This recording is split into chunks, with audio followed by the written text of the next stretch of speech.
something new here. Well, I've got you.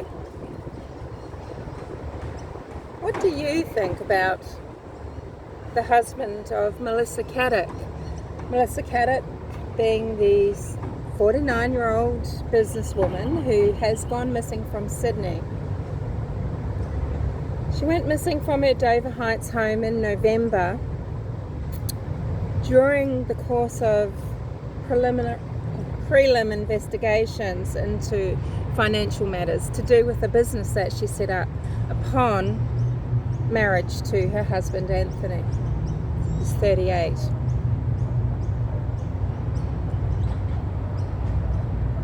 Do you think that Anthony, her husband, knew at least the concept of what Melissa was doing, i.e. alleged fraud, where she was running a type of Ponzi scheme? Yeah, I do too. I think he knew. I think he knew how they were gaining the money, and I think he enjoyed spending it. And I do think that their relationship, well, their marriage, I think that it was a marriage of convenience amongst other things. It was an arrangement. So, what does this mean in terms of Melissa being missing? Well, she probably started to be investigated because of COVID, because of clusterfuck-19, how it's affecting everybody. Maybe some people wanted to cash in their money, do other things with their funds. Maybe they would just feel more secure if they were able to cash out their investments. And this isn't good for Melissa, is it? So I'd say people were asking questions, and they've gotten the police involved. They've gotten the Australian Securities and Investments Commission involved, and then the Australian Federal Police.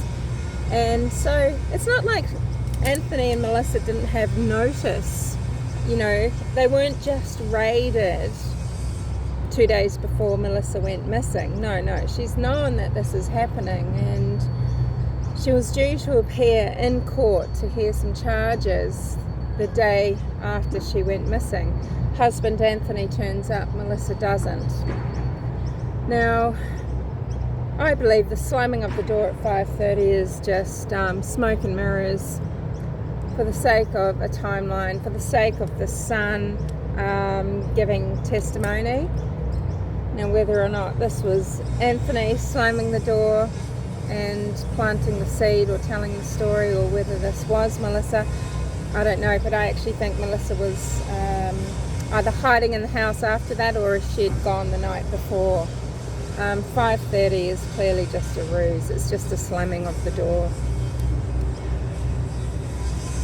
So look, I think whatever fraud was being committed, Anthony at least was on board with the concept. I think it was an arranged marriage. And where is Melissa now? Well, if Anthony didn't kill her, then I think she's probably trying for Indonesia. They have a lot of contacts in Indonesia. They both love Indonesia. And this is somewhere where, these Westerners can go and live like kings. You don't need as much money as you would in Australia or New Zealand or America to do so. And you can still, as a Westerner, disappear into a madding crowd there, or into an isolated area. You can live in luxury, daily massages, personal chefs, just in the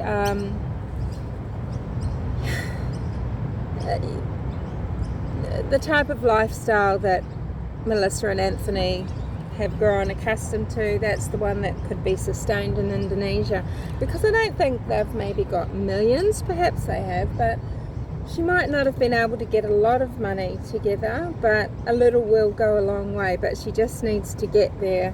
She just needs to get to Indonesia. You've got Rose Bay and Rushcutters Bay, where boats are kept and could leave from.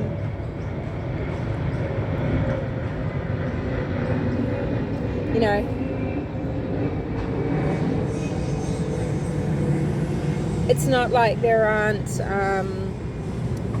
Marine Coast Guards and customs boats and things like that still seeking out people trying to land on shores. But it could be done in such a way, honestly, if you're just transferring from ship to ship being either a plane or a boat, etc. I think you could do it, and would Melissa leave her 13-year-old son, her 14-year-old son? Well, possibly. His father is not Anthony Caddick. He is the child's stepfather, and the son actually does have his father, a Mr. Caddick, a famous attorney. I think it's quite telling that Melissa Caddick decided to hold on to this prestigious name, because names like that, it's true. In places like Sydney, they get you introduced, they have status, and when you're wanting to rub shoulders with people that are going to give you money, or just when you want a little bit of cred, maybe you're going to hold on to a name. It wasn't only just the really rich wanting to get richer that Melissa Caddick has allegedly ripped off. You've got people that have put their superannuation, I think in the States it's called the 401. You've got people that have put superannuation in there as an investment, given all of their money that they may have had to this woman who's just gone and spent it on jewellery and trips to Aspen and multi-million-dollar homes, leaving them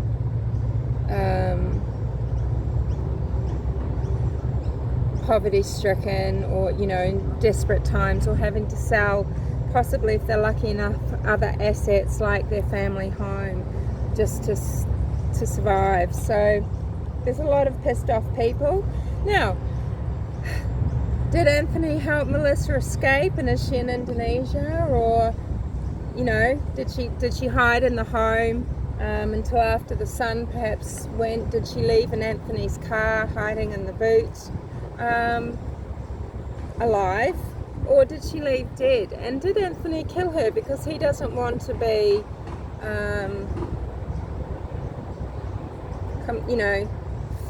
he doesn't want to be caught out for his knowledge. He doesn't want her saying, well, my husband helped too.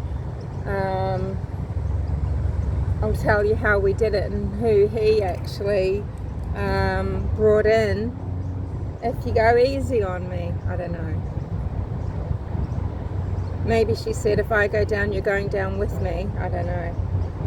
Because the business that she was using was one that she started at the time of their marriage, and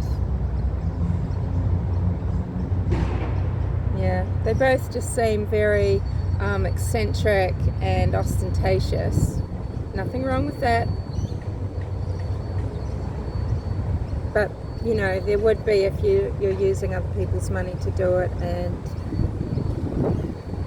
then not paying your dues.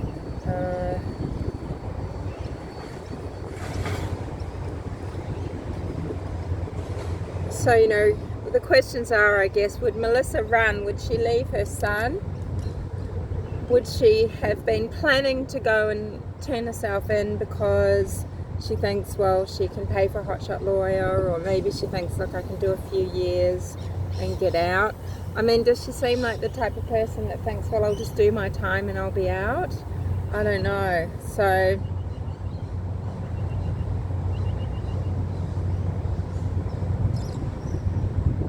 what do you think? If she's gone anywhere, I think she's gone to Indonesia. Just saying.